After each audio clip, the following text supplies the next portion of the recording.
Bonjour.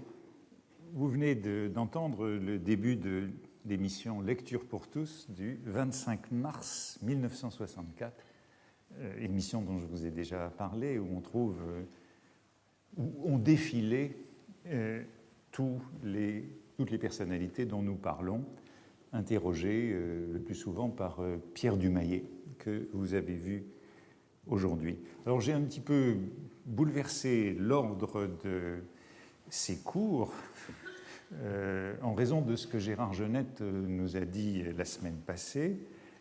Il a parlé de ses essais critiques de Roland Barthes, publiés au début de 1964, et il nous a raconté le rôle qu'il avait joué dans cette publication jusqu'à rédiger lui-même le rempli, la 4e page de couverture pour les éditions du Seuil.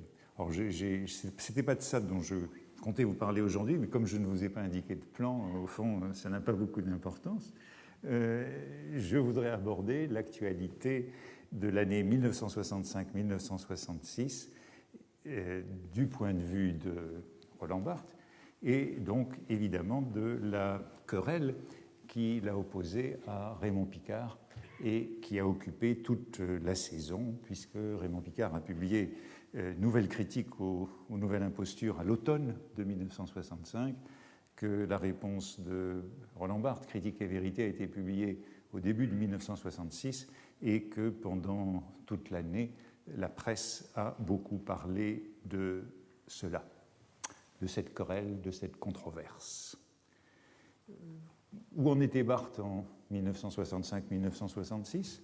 Eh bien, il était à ce moment-là directeur d'études à l'école pratique des hautes études, la 6e section de l'école pratique des hautes études. D'abord, il avait été, à partir de 1960, chargé de travaux, et puis en 1962, directeur d'études dans une direction d'études qui était intitulée « Sociologie des signes, symboles et représentations ». François Hartog nous a parlé l'autre jour de Fernand Braudel faisant le tour des historiens. Cette école des hautes études, à l'époque, c'était le royaume de Braudel. On n'y entrait pas si ce n'était par l'intermédiaire de ce grand historien. Et il y avait donc une équipe de sociologie. C'est en tant que sociologue, c'est en tant qu'auteur des mythologies que Barthes occupait cette position et qu'il travaillait en équipe avec Georges Friedman, sociologue du travail, passé à la sociologie des médias, de la communication de masse, Edgar Morin, qui est un sociologue polyvalent, travaillé dans beaucoup de domaines et qui avait fait... c'est un personnage très important et probablement il aurait fallu dans ce cours quelque chose qui soit plus directement centré sur Edgar Morin, mais je ne crois pas que j'en sois vraiment capable. Et bien sûr, Violette Morin, qui était très proche de Roland Barthes et qui travaillait sur la sociologie de la communication. Ils avaient fondé ce Centre d'études des communications de masse, SECMAS, en 1961, auquel s'étaient joints un certain nombre de personnes qui étaient plus jeunes, proches de Roland Barthes, comme Olivier Burgelin, qui s'occupait de la revue Communication, revue de ce centre d'études de communication de masse, Claude Brémond, qui deviendrait narratologue, Christian Metz, qui ferait de la sémiologie du cinéma, et Tzvetan Todorov ou Gérard Genette. Le créneau de Roland Barthes dans ces années-là, c'est donc les mythologies, publiées en 1957, et à ce moment-là, il prépare le système de la mode. Autrement dit, les recherches littéraires sont un petit peu marginalisées dans ce travail de sociologie et de ce qui va s'appeler sémiologie, mais non pas encore, comme lorsqu'il viendra ici, sémiologie littéraire. Et son séminaire, dans ces années-là, 1962-1964, pendant ces 2 premières années, porte sur la sémiologie, mais précisément la sémiologie, je dirais, non littéraire, la sémiologie des systèmes sémiotiques non linguistiques, des images, des sons, des gestes. Et pendant ces premières années, c'est là qu'il rédige les éléments de sémiologie qui seront publiés un peu plus tard. Après ces mythologies, il y a une pause dans les publications de Barthes jusqu'à ce moment qui produira la crise. Et puis, une sorte de tir groupé est en cours avec Sur Racine, qui est publié en février 1963 dans la vieille collection du Seuil, Pierre Vive, une collection historique dans laquelle il y a déjà beaucoup d'essais littéraires. Et puis, un an plus tard, en février 1964, les essais critiques, qui, eux, sont publiés dans la collection de Philippe Solers, telle quelle, comme Gérard Genette nous l'a rappelé la semaine passée. Et en vérité, c'est le premier titre dans la collection de telle quelle qui sortent du noyau de l'équipe, puisque jusque-là, c'est le 5e titre, et les 4 premiers sont des textes de Denis Roche, de Philippe Solers, de Marcelin Pléné et de Baudry, Jean-Louis Baudry. Donc c'est vraiment des textes de l'équipe même. Et Genette nous a rappelé la semaine passée comment il avait servi d'intermédiaire entre Solers et Barthes pour cette publication. C'est donc un recueil d'articles publié depuis 1954 et en même temps, et peu après, 3e titre, eh bien, le degré zéro de l'écriture qui ressort en collection de poche. J'ai parlé dans l'un de mes premiers cours de ce moment où le livre de poche devient ambitieusement plus intellectuel et un livre de poche de culture supérieure, et le degré zéro de l'écriture est publié chez Gontier, suivi, donc ce premier titre, suivi des éléments de sémiologie, qui est le texte le plus récent de Barthes, et c'est ce qu'il est en train de faire. Et cette actualité des publications installe Barthes comme une sorte de chef de file, mais pourrait-on dire moins de la critique littéraire à ce moment-là que de la sociologie de la communication, s'il devient visible comme une figure publique. C'est notamment à travers un certain nombre de périodiques, de presse, qui reprennent le modèle de ces analyses, le regard qu'il pose sur la société, dans les mythologies, sur les objets, sur ce que dans cette émission de Lecture pour tous, mais je crois que vous n'avez pas vu ces mots, sur ce qu'il appelle la description d'un certain imaginaire collectif. C'est une expression qu'il emploie assez souvent, l'imaginaire collectif, et il décrit sa méthode comme l'analyse des formes de l'imaginaire collectif que l'on trouve dans le monde moderne. Et cette méthode, elle se répand dans la presse, dans les médias, et notamment dans ce nouveau périodique qui apparaît à ce moment-là, et qui est le Nouvel Observateur, dont on a dit, mais on verra dans un moment si c'est exact, qu'il a beaucoup contribué à cette polémique de l'année 1965-1966. Dans les pages du Nouvel Observateur, dans les pages Société du Nouvel Observateur, on trouve des articles de Jean-Francis Held qui, d'une certaine façon, applique la méthode de Barthes, celle des mythologies, dans toute une série d'articles sur les voitures. C'est la rubrique qu'il tient, par exemple, dans un article intitulé « L'homme à la déesse », qui, très évidemment, rappelle la mythologie de Barthes de quelques années antérieures. Autre article de Jean-Francis Held, je crois que je l'ai cité il y a quelques séances, c'est un article sur le Club Méditerranée qui montre bien l'inflexion que prend ce type d'analyse, à la fois critique et en même temps séduite par ces objets de la consommation contemporaine. Jean-Francis Held écrit « Vous n'échapperez pas plus au Club Méditerranée qu'à la télévision, à la Renault 8 et à l'électroménager. Je reviens du club avec l'envie de le démolir et le juste devoir de saluer ses réussites, ses audaces, ses expériences futuristes. » Ce rapport de audi et amo de ce qui est la consommation contemporaine. Le club, poursuit-il, il faut tirer dessus à boulet rouge, il faut le vitrioler, mais pas haineusement, avec amour, comme un révolutionnaire passionné secoue sa nation. La rétractation précieuse des petits bourgeois affranchis ne suffit pas. Mettre le club en question, en dire du mal parfait, mais comme Jean-François Revel dans Pour l'Italie.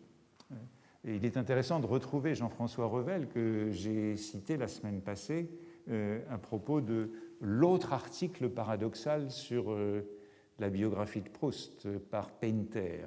Les deux articles qui sauvent Painter dans une presse qui est assez sévère, ce sont les articles de Jean-François Revel et celui de Roland Barthes. Peut-être là aussi, j'ai manqué quelque chose. Il aurait fallu s'intéresser de plus près à cette symétrie possible. Après tout, ce qui les rapproche aussi, ils ont été l'un et l'autre les plus sévères critiques du style du général de Gaulle lors de la publication du troisième de ses volumes de ses mémoires en 1958. Les deux articles les plus fameux dans la sévérité pour le général de Gaulle et ses qualités littéraires, ce sont ceux de Jean-François Revel et de Roland Barthes. Barthes devient donc un homme médiatique dans ce moment-là. J'ai évoqué déjà ici Pierrot le Fou, sorti à l'automne de 1965, et l'analyse des mythes contemporains, qui elle aussi rappelle la manière de Barthes. Dans son article sur Pierrot le Fou, Aragon insistait sur ces parties entières qui ne sont que collages de publicité, qui détournent la publicité et en même temps, d'une certaine façon, font l'éloge de cette publicité. Et en particulier le début, scène que j'ai peut-être déjà évoquée, où Jean-Paul Belmondo, sortant de son bain, où il lit des livres de poche, dit à sa femme « T'as rien sous ta robe, t'as pas mis ton jupon ?»« Non, répond-elle, j'ai mon nouveau scandale qui se voit pas. » Et Belmondo, se saisissant de la publicité qui est sur le lit, lit cette publicité qui nous est montrée « Sous mon nouveau pantalon, scandale, ligne jeune. » Puis il poursuit « Il y avait la civilisation athénienne, il y a eu la Renaissance, et maintenant on entre dans la civilisation du cul. » Et puis, il y a cette fameuse soirée mondaine chez les Expressos, ses beaux-parents, les beaux-parents de Pierrot, Ferdinand, où toute la conversation est faite à travers des réclames, dans une satire affectueuse. Et puis, on pourrait aussi évoquer, dans cette présence médiatique de Barthes, durant cet automne 1965, la parution d'un livre dont j'ai déjà abondamment parlé, Les choses de Pérec, dont les protagonistes, Jérôme et Sylvie, sortent des mythologies. Ce sont les petits bourgeois qui ont fait des études maintenant. Ils avaient, je cite, ils avaient longtemps été parfaitement anonymes. Ils étaient vêtus comme des étudiants, c'est-à-dire mal. Et puis, basculement dans la consommation, ils se plongèrent avec ravissement dans la mode anglaise, ils découvrirent les lainages, les chemisiers de soie, les chemises de Doucet, les cravates en voile, les carrés de soie, le tweed, le lambswool, le cachemire, le vicuna, le cuir et le jersey, le lin, la magistrale hiérarchie des chaussures, enfin qui mène des church au Weston, des Weston au bunting et des bunting au lobe. J'ai, je crois aussi, cité l'article de François Nourricier qui se moquait un petit peu de cette consommation de petits bourgeois qui, au fond, n'y connaissaient pas grand-chose et qui lui disait qu'au lieu de parler de Old England, il aurait mieux valu parler de Hilditch and Key. Ça aurait mieux fait l'affaire. Mais il y a une surenchère dans ce snobisme consumériste Et tout cela, en effet, et on peut le dire, inspiré de Barthes. Pérec était à l'époque documentaliste au CNRS et il figure parmi les étudiants, les participants au séminaire de Barthes en 1964-1965, lorsque Barthes étudie la rhétorique après avoir étudié la sémiologie. Cette critique de la publicité, de la société de consommation, on a vu cette ambivalence qui est la sienne. Elle est faite de séduction et de répulsion. Par exemple, dans quelques-uns de ses articles les plus connus de cette période, comme Rhétorique de l'image, cette analyse d'une réclame pour les pâtes Panzani, qui est justement publiée dans la revue Communication. Voici une publicité Panzani, des paquets de pâtes, une boîte, un sachet, des tomates, des oignons, des poivrons, un champignon, le tout sortant d'un filet à demi ouvert dans des teintes jaunes et vertes sur fond rouge. Bon, l'analyse est devenue canonique sur les rapports entre le texte et l'image, les couleurs et leurs évocations, enfin cette italianité qui est connotée par tous les aspects de cette image.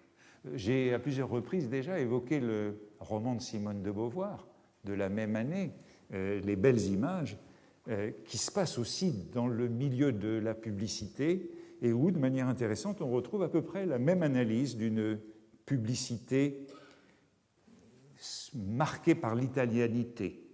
Je vous lis ce petit passage. Alors, a-t-elle lu Barthes ou non? Il n'y a pas besoin de lire Barthes pour analyser la publicité de la même façon. Lancer une nouvelle marque d'un produit aussi répandu que la sauce tomate, ce n'est pas commode. Et la conceptrice de la publicité, qui est l'héroïne du roman, et celle qui pense l'image, s'entendent pour montrer un contraste de soleil et de fraîcheur en couleurs vives, un grand soleil au ciel, un village perché, des oliviers. Au premier plan, la boîte avec la marque et une tomate, mais il manquait quelque chose, le goût du fruit, sa pulpe. Elles ont discuté longtemps et elles ont conclu qu'il fallait entailler la peau et mettre un peu de chair à nu. Il faut entailler la tomate pour faire sentir l'italianité. Toutes ces analyses critiques de la publicité sont donc récupérées par les agences. Et on sait que Barthes a été, à ce moment-là, en contrat avec Renault pour donner des conseils de publicité. Les numéros de cette revue Communication, et j'insiste sur cela parce que le Barthes qui entre dans cette polémique est un Barthes qui est plus sociologue que littéraire dans ces années. Les numéros de Communication alternent, je ne sais pas si on voit bien la table des matières, mais ça c'est le premier numéro, et on voit en effet Georges Friedman, Edgar Morin, Violette Morin, Roland Barthes, qui sont donc les acteurs principaux de cette analyse de la communication de masse. Et puis c'est là qu'on a ces éléments de sociologie, de temps en temps un numéro plus littéraire avec Claude Brémond, le message narratif. C'est le premier grand article sur Vladimir Propp et la morphologie du conte. Todorov, Barthes, cette rhétorique de l'image dont je viens précisément de parler avec l'analyse de la publicité, Christian Metz et les premiers rudiments de cette sémiologie du cinéma et ces éléments de sémiologie de Barthes qui sont ces deux premiers séminaires sur ce sujet. Et puis des autres numéros qui reviennent à la communication de masse, un numéro important sur la culture supérieure et la culture de masse autour du sociologue américain Paul Lazarsfeld, dans lequel l'article de Barthes conteste cette division de la culture supérieure et de la culture de masse en s'inspirant de Foucault et de la labilité du partage entre la raison et la folie, suivant son histoire de la folie. Et puis, les numéros de l'année qui nous concernent, ce sont des numéros sur chansons et disques, largement organisés par Edgar Morin, sur radio et télévision, Et ce sont des numéros qui restent très intéressants, où on voit notamment une intervention de Pierre Dumayet, qui l'interviewait tout à l'heure à la télévision. Et puis, ce numéro 8, important, dont j'aurai l'occasion de revenir, qui porte en 1966 sur l'analyse structurale du récit. Cette affaire Barthes-Picard éclate donc à la rentrée de 1965, et on peut dire qu'elle éclate un peu à contretemps, puisque c'est 2 ans après la publication du livre que Barthes avait consacré à Racine, hein, c'est 2 bonnes années après. C'est un effet très retardé, et le livre sur Racine était un livre déjà ancien, puisqu'il réunissait des textes de 1958 à 1960. On est donc très loin de l'actualité, et on a parfois dit que Picard, au nom de la Sorbonne, avait réagi lorsque Barthes avait parlé de Racine, au fond que tant qu'il parlait de Michelet ou de Robbe-Grillet, ça n'était pas grave, mais que dès lors qu'il touchait au cœur de la littérature française, une réaction était indispensable. Et pourtant, c'est probablement moins Racine que les essais critiques qu'a publié plus tard Barthes, qui provoquera cette réplique de Picard. Dans l'introduction sur Racine, c'était un autre moment, et Barthes voulait à ce moment-là faire une sorte d'anthropologie structurale et analytique, hein, considérant l'univers tragique de Racine comme un tout, et à travers l'anthropologie et la psychanalyse, il s'agissait de décrire ce monde, ce que Barthes appelait une sorte de homo racinianus. La réception du livre de Barthes à ce moment-là avait été plutôt bienveillante. Ceux qui se déchaîneront un peu plus tard, notamment dans Le Monde, comme Pierre-Henri Simon, qui sera l'un de ses adversaires dans ce rez-de-chaussée du Monde, parlait à ce moment-là de la virtuosité dialectique qui enchante et inquiète. Alors, évidemment, il y a l'inquiétude à côté de l'enchantement, mais dans l'ensemble, l'accueil était favorable, mais il est clair que sur Racine était lu à travers les essais critiques, publiés 1 an après, et notamment à travers les articles qui choquaient dans les essais critiques, qui étaient les derniers, les tout derniers, les plus récents, c'est-à-dire des articles intitulés « Les 2 critiques » de 1963 et « Qu'est-ce que la critique ?» également de 1963, où Barthes s'opposait à la critique qu'il qualifiait d'universitaire. Autrement dit, sur Racine était lu à travers cette distinction nettement posée entre critique d'inspiration marxiste ou psychanalytique et critique universitaire. Si on prend par exemple un compte-rendu du livre de Barthes sur Racine dans la revue Critique en 1964, eh bien, il lit sur Racine à travers cette division qui est apparue après, et au fond, c'est à ce moment-là que l'offensive est venue, peut-être d'autant plus que ces 2 articles que j'évoquais, les 2 critiques, et qu'est-ce que la critique, avaient été publiés à l'étranger, aux États-Unis et en Grande-Bretagne dans le TLS, comme s'il y avait là une conquête, un esprit de conquête qui s'éloignait du théâtre parisien. Et c'est à ce moment-là que Picard a réagi dans Le Monde en mars 1964, donc aussitôt après la sortie des essais critiques, sous le titre « Monsieur Barthes et la critique universitaire ». C'était donc bien cela l'enjeu. Il répondait à l'essai Les 2 critiques l'un des plus récents du recueil, qui était repris dans les essais critiques. Et le Monde disait, en tête de ce texte de Raymond Picard, Le Monde publie aujourd'hui un bref mais véhément article où Raymond Picard répond à l'essai, les deux critiques parus dans le recueil Essais critiques, publiés cette année par Roland Barthes dans la collection telle quelle des éditions du Seuil. Et Picard s'en prenait directement à cet article, écrivant « Attaquer l'université fait partie du conformisme d'avant-garde dont M. Barthes est l'une des figures marquantes. »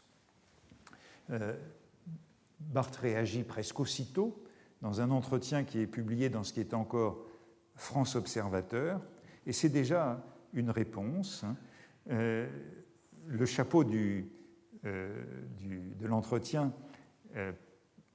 place bien nettement l'enjeu de ce débat. On l'attend, ses ennemis l'attendent, ses ennemis aussi. Il exerce sa fascination sur les meilleurs des jeunes écrivains depuis plus de 10 ans. C'est insupportable, la revanche n'est pas loin. Barthes n'est plus le jeune auteur qu'il faut ménager pour ménager l'avenir, ni l'écrivain débutant que sa maladresse rend inoffensif, il est devenu l'homme à abattre. Et Barthes, lorsqu'il, dans cet entretien, répond aux attaques dont il est l'objet, écrit ceci: « Il est impossible de parler de littérature sans se référer à une psychologie, à une sociologie, à une esthétique ou à une morale. La critique est forcément parasite d'une idéologie plus vaste. Je suis prêt à reconnaître toute critique qui déclare l'idéologie sur laquelle forcément elle se fonde, mais par là même, je me sens tenu de contester toute critique qui n'a pas cette franchise. » Barthes réclame une critique qui affiche son idéologie, puisque toute critique est idéologique. Le pamphlet de Picard est publié à l'automne 1965, et il est publié, eh bien, je retrouve Jean-François Revel, il est publié dans la collection Liberté, dirigée par Jean-François Revel chez Pauvert. Et c'est un livre qu'il a commandé, Nouvelle critique ou Nouvelle imposture. Un mot de Picard, puisque là encore, ce débat, cette polémique, porte peut-être à faux. Picard est né en 1917, donc il a 2 ans de moins que Barthes. Il est l'auteur de La carrière de Jean Racine. C'est sa thèse. Cette thèse est publiée chez Gallimard, dans la Bibliothèque des idées, dont nous avons parlé il y a quelques séances lorsque Pierre Nora était là, puisque ce sont ces collections qu'il a reprises chez Gallimard en 1965. Picard est aussi l'éditeur de Racine dans la Pléiade et l'auteur d'une série de recueils de documents intitulés Corpus Racinianum, publiés au fur et à mesure des années, qui sont un monument d'érudition racinienne et une somme de documents. Alors, leur conflit, le conflit qui va traîner toute une année, est très souvent présenté comme un conflit de la Sorbonne et de la 6e section de l'École pratique des hautes études. Le conflit d'un mandarin et d'un non-normalien, non-agrégé, non-docteur, mais qui joue aussi de sa marginalité. En vérité, Raymond Picard n'est pas du tout un sorbonnard type, un brichot caricatural. D'abord, on peut souligner que sa thèse est publiée chez Gallimard, dans la Bibliothèque des idées, dans la collection de Sartre et de Merleau-Ponty, où on ne trouve pas tellement de thèses littéraires. On peut aussi dire qu'il est l'auteur d'un roman publié chez Gallimard en 1947, intitulé Les Prestiges, roman que je n'ai pas lu, que j'aurais dû lire pour essayer de vous en dire un peu plus, et qu'il est un proche de Jean Paulhan. Là aussi, peut-être faudrait-il s'intéresser au rôle de Paulhan, qui avait déjà polémiqué contre Barthes dans le passé. et qu'il est un familier d'un certain nombre de romanciers contemporains comme Nathalie Sarraute et Claude Simon. Il est donc difficile de le présenter comme l'incarnation de la Sorbonne, et pourtant, dans son pamphlet, il réagit contre la nouvelle critique, jugée, dit-il, dangereuse, passée de l'imprudence à l'impudence en raison de son succès. Il explique qu'il n'avait pas réagi à l'édition de Racine, justement, en 1960, parce qu'il l'a considérée peu importante. Je ne l'avais pas prise au sérieux, c'était un travail de librairie dont l'auteur se serait désennuyé en se jetant, avec le talent qu'on lui connaît, dans le hasardeux et le saugrenu. Mais c'est seulement 2 ans plus tard qu'il comprend qu'il s'agit là d'une entreprise cohérente et que les essais critiques sont une sorte de machine de guerre contre la critique universitaire. Alors, je ne voudrais pas rentrer dans les détails de cette polémique, qui est assez largement connue, et des arguments que donne Raymond Picard, mais il s'en prend à l'incohérence de la méthode, au caractère invérifiable des affirmations qu'il juge prophétiques, au caractère systématique de cette démarche, et bien entendu, tout cela est connu, au jargon que Barthes utilise dans ses réductions à un certain nombre de formules. A a tout pouvoir sur B, par exemple, A aime B qui ne l'aime pas, ou à l'habitat eunychoïde, à l'imagination descensionnelle, à la véritable apnée pour la souffrance de Néron, etc. Tout ce qui le conduit à qualifier d'escroquerie intellectuelle cette démarche. Cet ouvrage, dit-il, méconnaît les règles élémentaires de la pensée scientifique ou même simplement articulée, presque à chaque page, dans l'égarement d'une systématisation galopante. La partie est donnée pour le tout, le plusieurs pour l'universel, l'hypothétique pour le catégorique, et toute cette confusion est recouverte par une langue dont la précision ostentatoire est un mirage. Après cette descente en flammes, Picard réaffirme les principes de la critique. Et c'est un peu ce qui lui coûtera, puisque ce credo donnera des armes à ses adversaires contre le relativisme ou le subjectivisme de Barthes. Il affirme ainsi: il y a une vérité de Racine sur laquelle tout le monde peut arriver à se mettre d'accord, en s'appuyant en particulier sur les certitudes de la langue, sur les implications de la cohérence psychologique, sur les impératifs de la structure du genre. Le chercheur patient et modeste parvient à dégager des évidences qui déterminent en quelque sorte des zones d'objectivité. C'est la formule que reprendront par la suite tous ses adversaires.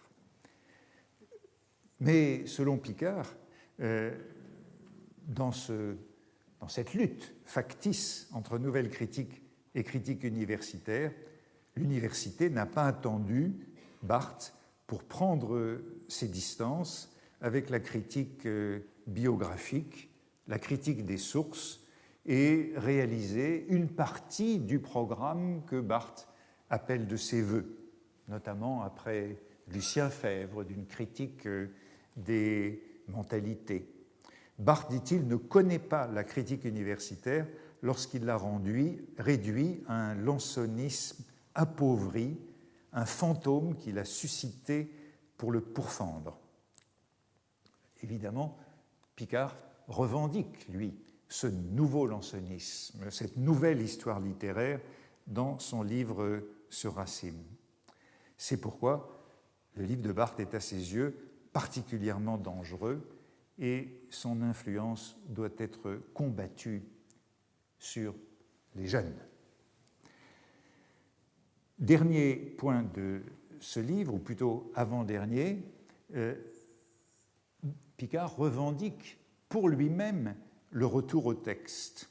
Quand la nouvelle critique prétend retourner au texte, eh bien c'est un malentendu sur l'œuvre, puisqu'elle retourne à un sens qui lui est extérieur, à un sens qu'on trouve dans une structure marxiste, dans un inconscient psychanalytique ou dans un univers métaphysique. Donc celui qui retourne véritablement au texte, c'est lui, et second malentendu, celui qui est véritablement structuraliste, c'est lui, puisqu'il s'intéresse aux structures littéraires et non pas à des structures qui seraient extérieures au texte. Enfin, et c'est ça le dernier point que je voudrais faire sur ce livre, il y a un critique qui est sauvé de tous ceux que Picard associe à Barthes, c'est Jean-Pierre Richard, qui est épinglé, mais excusé, l'auteur de Poésie et profondeur, de Littérature et sensation, de l'univers imaginaire de Mallarmé, etc. Je fais le plus grand cas des ouvrages de M. Richard, auxquels sa finesse et son goût littéraire ont permis le plus souvent d'éviter les dangers de la méthode qu'il emploie. Il est donc, et je crois que c'est assez remarquable, à l'intersection, il est celui qui est revendiqué des deux côtés par les deux bords, la critique universitaire et la nouvelle critique. Les deux camps sont-ils clairs à la suite de ce pamphlet? Sont-ils tranchés? D'un côté, la critique universitaire, de l'autre, la nouvelle critique, l'avant-garde intellectuelle. C'est en vérité beaucoup plus confus, et dans l'ensemble, le pamphlet de Picard est plutôt bien accueilli à peu près partout au nom d'une défense du bon sens. Dans le Monde, bien sûr, mais le Monde avait suscité, pour commencer, cette attaque de Picard, ou Jacqueline Piatier, à laquelle Roland Barthes en voudra toujours énormément, où Jacqueline Piatier écrit « La nouvelle critique est-elle une imposture ?» avant d'insister sur les surprenantes interprétations que Roland Barthes a données des tragédies de Racine. La première arme dont se sert Picard est le ridicule. Il fait rire en ayant tout simplement recours à la cohérence, à la logique de l'esprit. Mais les choses sont en vérité bien plus confuses dans d'autres publications, en particulier dans le Nouvel Observateur, où l'article qui accueille le livre de Picard est en fait tout à fait positif. Et il faut sans doute se demander pourquoi.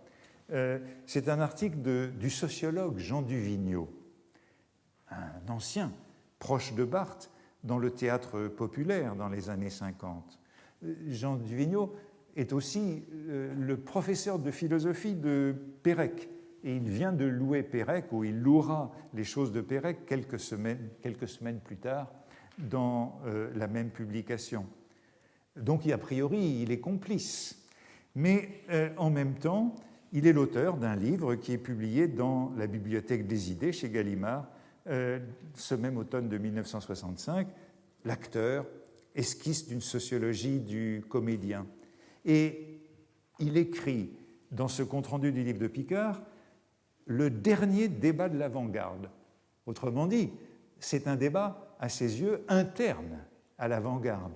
Il ne reprend pas du tout à son compte l'opposition d'une critique d'avant-garde et d'une critique universitaire. Dans les milieux universitaires, on ne parle plus que du livre de Raymond Picard contre Roland Barthes. C'est très intéressant, puisqu'on voit que c'est un débat, ils sont tous les deux universitaires, et le débat, c'est à l'avant-garde universitaire qu'il a lieu. Alors bien sûr, on peut penser qu'il y a là un amour de la presse pour la polémique, mais Picard et Barthes sont d'emblée introduits comme dans une pièce de Marivaux, deux personnages amoureux l'un de l'autre. Autrement dit, la situation est vue comme celle de la querelle de deux frères ennemis, envieux l'un de l'autre. Picard a la fougue d'un mousquetaire et il accuse Barthes de deux erreurs: escamoter le sens réel de l'œuvre sous un sens imaginaire, prendre le système comme modèle d'explication. Et ce sont deux réserves que le critique reprend à son compte. Certes, quand on lit Raymond Picard, on a parfois l'impression de passer son baccalauréat. Mais il faut avouer que ces attaques, parfois, atteignent leur but. Et Duvigneau concède que sur Racine est séduisant. Et tous les commentateurs emploient au fond ce mot. Cela enchante, cela captive, cela séduit, mais, poursuit-il, nous laisse sur notre faim. Et pour essayer de défendre Barthes, tout ce qu'il trouve à faire, c'est de dire que Barthes a écrit d'autres choses que sur Racine et de reprocher à Picard d'ignorer les autres travaux. Mais quand il évoque sur Racine, Duvigneau écrit « Barthes ne pouvait faire un plus mauvais choix que celui de Racine ». Et la manière dont il aborde l'auteur de Phèdre mutile aussi bien le poète que le critique. Mais il y a des échecs aussi intéressants que des réussites. Autrement dit, il n'y a pas du tout d'engagement d'un côté.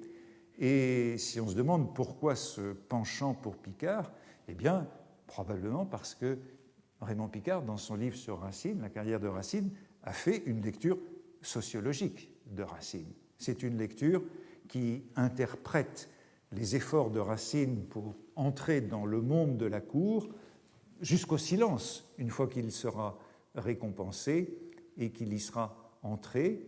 Et assez clairement, c'est une lecture qui convainc davantage le sociologue en Duvigneau que la lecture proposée anthropologique et psychanalytique de Barthes.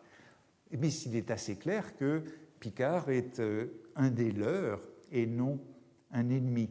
Et pour Duvigneau, tous les deux sont dans la lignée, dit-il, de Sartre, Goldman, Starobinski, Richard. Autrement dit, pas d'opposition. La seule différence, c'est que chacun utilise une seule grille, celle de la sociologie historique chez Picard, celle de la psychanalyse et de l'anthropologie chez Barthes. Barthes répond dans une lettre que publie le Nouvel Observateur la semaine suivante, ce qui montre qu'il n'est absolument pas défendu, qu'il n'a pas été défendu, et le chapeau de cette lettre, j'ai oublié de vous montrer quelques images, voilà l'article de Duvigneau avec les deux adversaires dans ses photographies d'identité, et la réponse de Barthes qui sous un chapeau qui persiste à les présenter comme deux universitaires, la question, la querelle portant sur l'enseignement de la littérature et l'influence de la critique sur la jeunesse intellectuelle. Le soutien a donc été des plus tièdes et Barthes parle de chasse gardée, de censure, d'amalgame. Il recommande enfin à la nouvelle critique de s'intéresser un jour à cette figure du pion qu'elle trouve sur son propre chemin. On trouve à ce moment-là des lettres un peu partout qui sont publiées et en vérité, au fond, on ne prend pas parti, ni la presse, ni les pairs ne soutiennent l'un ou l'autre, à quelques exceptions près, comme Solers dans Tel quel, qui dit du livre de Picard, ce serait peu de dire que de ce discours qu'il est réactionnaire. Il semble incarner l'ordre moral lui-même. C'est ce qu'il écrit dans Tel quel, mais il est l'éditeur de Barthes désormais, ou Michel Cournot qui écrit dans le Nouvel Observateur, dans un article qui n'est pas sur la polémique, Picard est la marquise gâteuse qui ne connaît rien de Racine et qui bavarde au hasard dans un salon de thé. Ce qui évoque probablement la marquise de Villeparisis, prototype de Sainte-Beuve. Jeannette nous rappelait la semaine passée que Barthes avait été très affecté par cette polémique et qu'il lui avait demandé une esquisse de réplique que Barthes avait laissée de côté. Et dans plusieurs entretiens qui sont contemporains, exposés dès le moment de la publication du livre de Picard, Barthes dénonce le caractère excessif de ce livre, se pose comme la victime, comme offensé, dans le cadre de ce qui pourrait être un duel, et il traite la critique de Picard de terroriste lorsqu'il s'agit de défendre sa propriété, sa chasse gardée, et il revendique la jeunesse renvoyant son adversaire au passé. Moi, c'est dans le Figaro, moi, je parle de Racine selon le langage de notre époque. C'est moi, en fait, qui crois qu'on peut encore lire Racine aujourd'hui. C'est moi, le vrai gardien des valeurs nationales.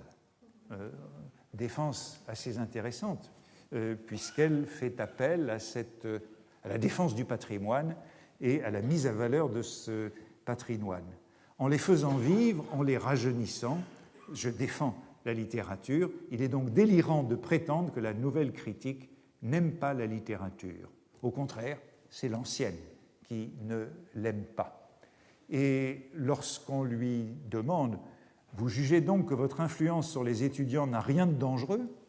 le grief de Picard, Barthes dit qu'il est du côté des jeunes, du côté des étudiants, contre Picard qui part en guerre contre les étudiants.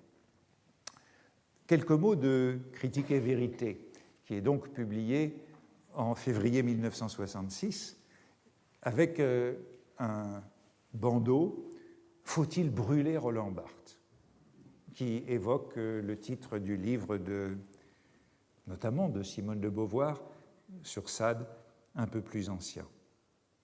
J'irai aussi rapidement pour rappeler ce qu'il y a dans ce livre, qui est bien connu, 2 parties, une réfutation de Picard et un programme.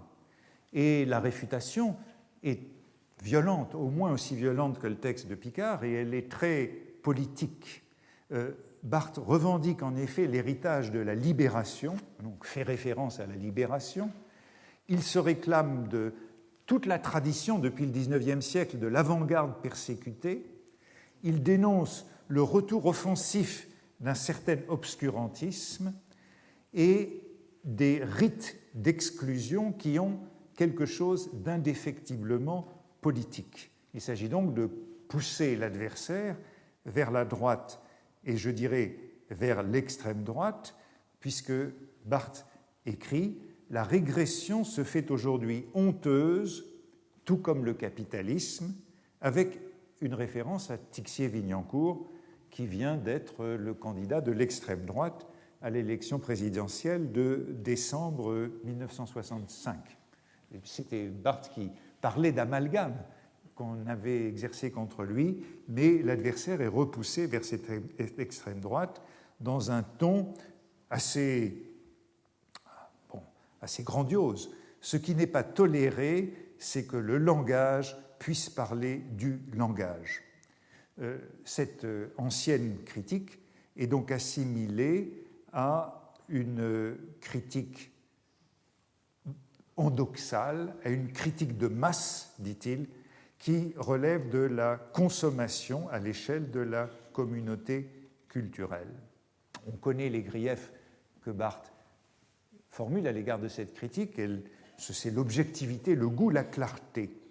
Mais je voudrais surtout insister sur les listes, parce que Barthes dresse des listes d'ennemis et d'amis qui sont cités dans de longues notes. Et dans les ennemis, dans les premières pages, où il rappelle tous ceux qui ont écrit contre lui, eh bien on trouve presque toute la presse française, Le Monde, Le Figaro, La Nation française. On trouve bien entendu Pierre-Henri Simon, le critique qui a le rez-de-chaussée du Monde, Jacqueline Piatier, Jean Cau, mais aussi Mauriac ou Édouard Guiton. Tous sont qualifiés de nouveaux Binda. Binda, c'est le modèle du critique réactionnaire, l'auteur de Belphégor, de la France byzantine, mais ils sont aussi assimilés à Brunetière, autre tenant de l'académisme ou de l'ordre moral, à toute la police des lettres du XIXe siècle, ou encore à Norpois. Norpois, qui est la figure éponyme de l'ancienne critique dans les jugements qu'il porte sur Bergotte. Et en face, Barthes donne une liste des précurseurs et des alliés, ce qui est un geste assez courant de la polémique, mais il est intéressant de voir que le premier des précurseurs qui est cité, c'est Proust. Et Proust revient beaucoup dans ce texte, ce qui nous signale probablement que Barthes est en train de le lire à ce moment-là, et après Proust, Freud, Lacan, Queneau, dont on vient de publier en collection de poche Bâtons, chiffres et lettres, Chomsky, Mallarmé, Jacobson, Blanchot. La critique universitaire, nouvelle référence à Proust, est comparée à la dissertation de Gisèle dans À l'ombre des jeunes filles en pleurs, avec ce commentaire: depuis, cependant, il y a eu Marx, Freud, Nietzsche, ailleurs, Lucien Febvre, Merleau-Ponty. Tous ceux-là sont donc appelés à la rescousse dans la partie négative, critiquant la critique universitaire. Et dans la seconde partie, programmatique, eh bien Barthes cite encore plus de noms de précurseurs et d'amis. Par exemple, pour poser les principes de sa nouvelle critique, il commence par une généalogie qui convoque Mallarmé, Proust et Blanchot. Autrement dit, ce sont ses parents et ses grands-parents. Depuis près de 100 ans, depuis Mallarmé sans doute, non seulement les écrivains font eux-mêmes de la critique, mais leur œuvre, souvent, énonce les conditions de sa naissance, Proust, ou même de son absence, Blanchot. Et Barthes saute aussitôt à Leclésio, donc de Mallarmé à Leclésio, voilà la filiation. Leclésio qui vient d'écrire « Il n'y a ni poète ni romancier, il n'y a plus qu'une écriture », ce qui fait que le critique devient à son tour écrivain. Mais je vous donne rapidement la liste de tous les noms qu'il convoque. Sade et Nietzsche, Bataille pour l'expérience intérieure, Lacan pour l'expansion totale de l'image dans le champ de la parole, Lévi-Strauss pour la rhétorique nouvelle de la variation, Umberto Eco, Nicolas Ruvé, Paul Ricoeur, Jean-Pierre Richard, Jacobson, Grémas, Kafka et Marthe Robert, Lucien Sebag, Todorov, Propp, Lévi-Strauss, Jacobson, Ruvé, Jean Cohen, Lautréamont, Foucault, Georges Blin, Benveniste, et encore Lukács, Goldman, René Girard, tout cela en quelques pages. Dans un des autres entretiens contemporains, Barthes se référait aussi à Boulez, dont les relevés d'apprentis sont publiés exactement en même temps, également dans la collection telle quelle. Et ça me fait penser à un autre combat que je ne sais pas si j'aurai le temps de l'évoquer, celui-là. C'est celui qui met aux prises dans ce printemps de 1966 Boulez et Landowski, au moment où celui-ci est nommé directeur de la musique. Je n'ai pas encore eu le temps de faire un cours sur Malraux, il faudra bien en faire un, parce que le pauvre Malraux, dans cette saison, est pris dans de multiples combats. J'en ai déjà évoqué quelques-uns, la censure de la religieuse et les injures de Godard, la polémique sur les paravents de Genet, et puis ces disputes qu'il a avec Boulez. En tout cas, cette critique universitaire, c'est celle qui, pour Barthes, continue de se faire comme si Marx, Freud, Nietzsche, Mallarmé, Proust, Blanchot, Bataille, Saussure, Jacobson, Lévi-Strauss, Lacan, etc. n'avaient pas existé. Et vous pouvez noter l'importance de Proust, qui en effet apparaît beaucoup. Entouré de ces figures tutélaires, de précurseurs, de pairs et de disciples, Barthes peut développer ses thèses, et je dirais que ces thèses, il y en a deux sur lesquelles je dirais vite quelques mots. Eh bien, d'une part, il faut développer ce qu'il appelle une science de la littérature, et d'autre part, une critique. Cette science, c'est un discours général sur la pluralité des sens, c'est la science des conditions du contenu, et le modèle, c'est la grammaire générative, la grammaire transformationnelle de Chomsky. Et la critique, en revanche, c'est un discours qui assume ouvertement à ses risques le sens. Il s'agit, dit Barthes, en somme d'une anamorphose. Je crois qu'on pourrait aussi s'intéresser à cette image de l'anamorphose, de la déformation optique intentionnelle. La critique est une anamorphose. Peut-être que l'année 1965-1966, c'est aussi une époque de l'anamorphose, figure qu'avait mis à la mode le livre de Baltrusaitis, publié un peu plus tôt, et figure qui avait été reprise par Lacan dans son séminaire de l'année précédente. Et c'est une figure, si je pense à associer tout cela, c'est parce que c'est une figure que j'ai retrouvée aussi dans Blanche ou l'oubli d'Aragon, ce livre somme de l'année. Il faudrait donc parler de l'anamorphose si on en avait le temps. Barthes insiste peu sur l'anamorphose comme trompe-l'œil, mais il insiste sur l'anamorphose comme transformation réglée du texte. On peut se demander s'il a véritablement riposté ou répondu. D'une part, il est déjà ailleurs, il fonde une science du texte et il libère la critique, ce qui fait que sa défense est assez flottante entre la science et la littérature.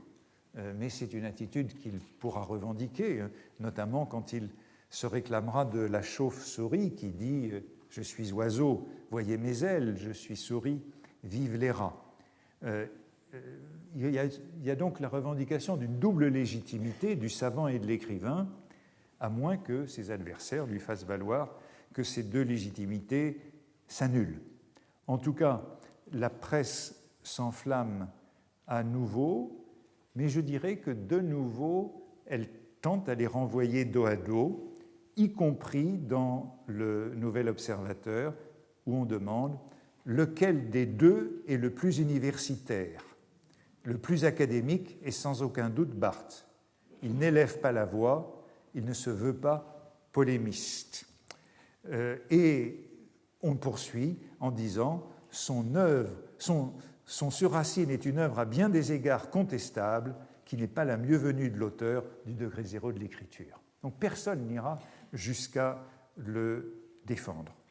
Et comme il l'avait fait à l'automne, le Nouvel Observateur donne encore la parole à Picard pour une riposte.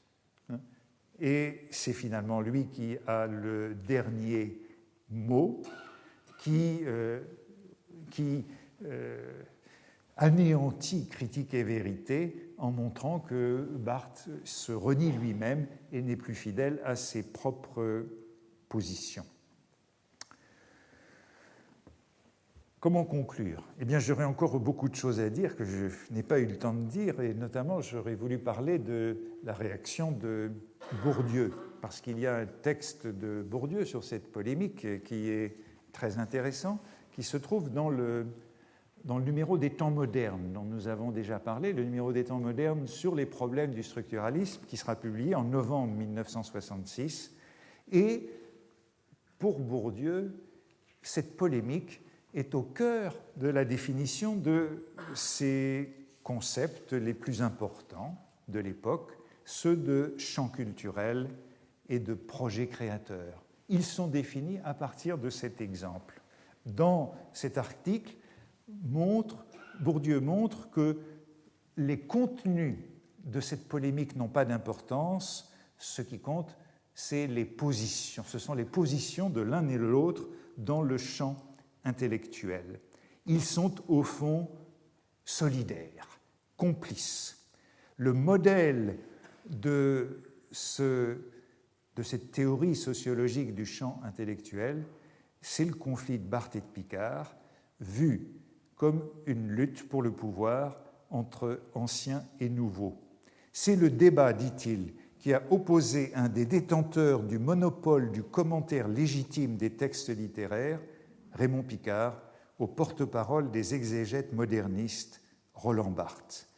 Le principe du débat n'est donc pas dans le contenu des prises de position, mais dans les positions des protagonistes. Et vous voyez que Bourdieu, lui aussi, renvoie les deux adversaires dos à dos, car leur querelle, à ses yeux, montre la complicité structurale entre les différents pouvoirs. Picard reprochait à Barthes sa méthode, et au fond, ce grief est repris par Bourdieu, qui souligne que tous les deux sont d'accord sur l'essentiel.